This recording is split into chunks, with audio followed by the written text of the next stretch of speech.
Welcome back to Off-Season Outlook. Today we're going to be going over what the Steelers should do in this upcoming draft. They have 12 picks. 12 picks in the 2026 draft, meaning basically 4 or 5 of those, almost a third, have no chance of making the team. The Steelers also struck out on quarterback this offseason. They chose not to sign Malik Willis. They didn't try to sign Kyler Murray. They're pretty much set on bringing back Aaron Rodgers, which is fine, but that's going to be reflected in our draft strategy. Our strategy is going to be set up for a quarterback in 2027, whether that's Lenore Sellers, whether that's Arch Manning, whether another quarterback rises, Josh Hoover does what Fernando Mendoza did. Whatever it is, we want to be prepared. We want to have the capital to be ready to trade up, especially considering that we have so much capital in this draft. So, first thing we are going to do is pick up the phone and call James Gladstone in the Jacksonville Jaguars, and we are going to send our first round pick for this year, that's pick 21, and pick 121, our fourth round pick for the Jaguars 2027 first. And the Jaguars do not have a first in this draft, and they have lots of holes to fill, especially losing Devin Lloyd on the defensive end. So they're going to trade back into the first round. They're going to take our 21 pick. They're going to send us the 2027 first, a 2027 third, and their current 2026 third-round pick. That is the 88th pick. Jacksonville has 3 third-round picks this year, so they're going to be fine parting with one. We have to pay a bit of a premium here. I based this trade off of the Los Angeles Rams Atlanta Falcons structure when the Falcons traded back into the draft last year to take James Pierce Jr. I had to adjust a little bit because the 2027 draft is more of a highly touted draft than the 26 one. So we had to pay a bit of a premium, but it's fine because we want those 2027 picks. But we're not done there. We are picking up the phone again, and we are trading that third round pick that we just got from Jacksonville, the 88th pick, and our third round pick, pick 99, to the Los Angeles Rams for their 2027 second round pick. I think the Rams would do this because they are out of this year's draft from picks 93 to 207. They parted with some draft capital to get Trent McDuffie. This is an opportunity for them to recoup some of that, and we get a 2027 second. Okay, now that we've got some trades out of the way, let's get into our actual selections. So, trading our first round pick means our first pick is going to be in round 2 at pick 53, and we are going to take Kyle Lewis, linebacker from Pitt. He is undersized, sure, at about 6'2", 220, but he is instinctive with excellent range and closing speed. He was a 2024 first-team All-American, first-team All-SEC in 2024. That was his best season. He regressed a little bit, actually, in 25, but he was still second-team All-ACC. He is an explosive athlete with a 4.5, 340, 39.5-inch vert, 10.9 broad. What I really like about him is that he had 7 sacks in 2024. He is a quick-footed blitzer. He uses jukes and Euro steps to get to the quarterback. I have his comparison at Dre Greenlaw. Dre Greenlaw is about 10 pounds heavier, but those 10 pounds can easily be added to his frame. He might be a safety convert, which is actually fine for the Steelers' defense because all 4 Steelers safeties have expiring contracts after next season.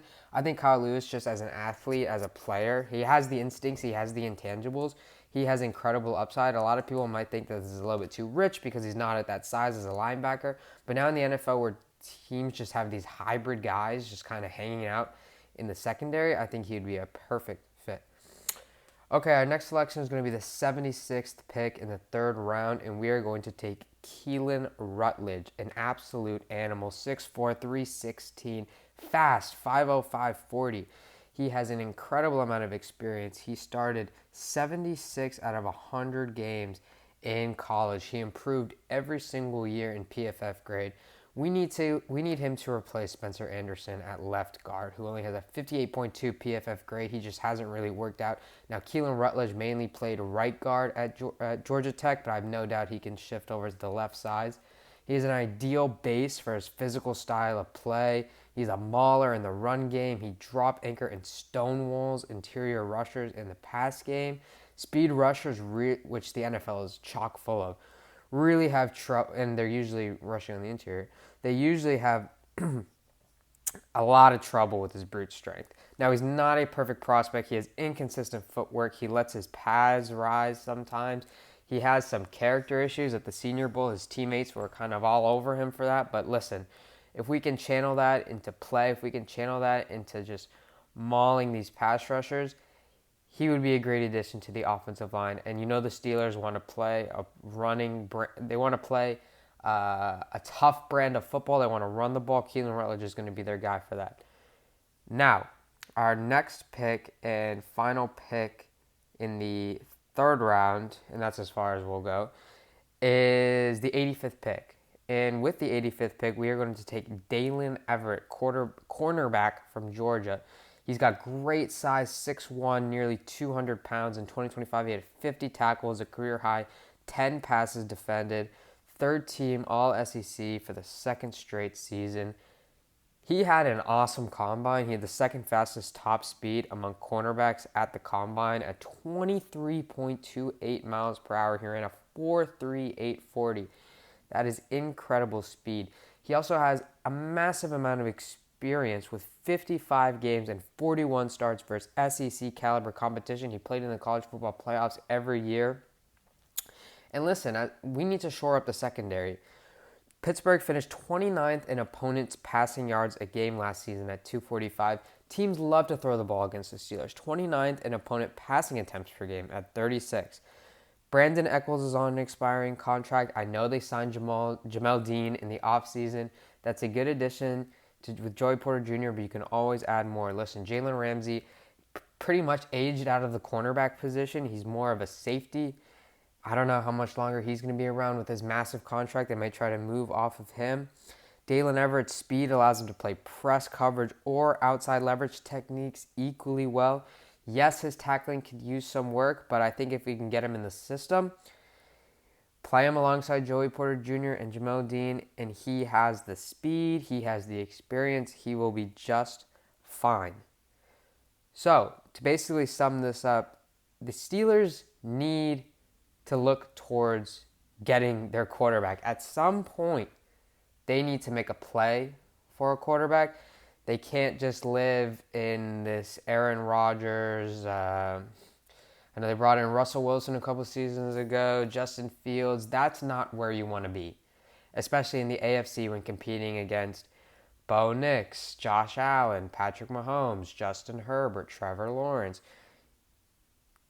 At some point, they're going to make a play for it, and I think that the theme of this draft is going to be loading up to make that play next year in 2027. So we end up getting Kyle Lewis from Pitt, Keelan Rutledge, Dalen Everett, three really quality players who I think can make an immediate impact. And we also get Jacksonville's 2027 first, the Rams' 2027 second, and Jacksonville's 2027 third round pick for our first round pick this year, our fourth this year. We ended up trading we traded our third round pick 88, and our third round pick 99.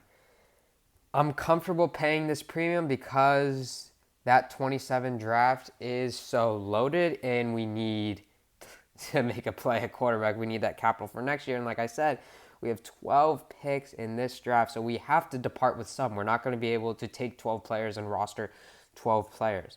So I think loading up for next year, getting these quality players in the defensive end and building in the trenches with Keelan Rutledge on the interior offensive line sets the Steelers up well to finally take their quarterback, finally give DK Metcalf and now Michael Pittman Jr. someone who can actually get them the ball, someone who is mobile in the pocket, not a 43-year-old Aaron Rodgers.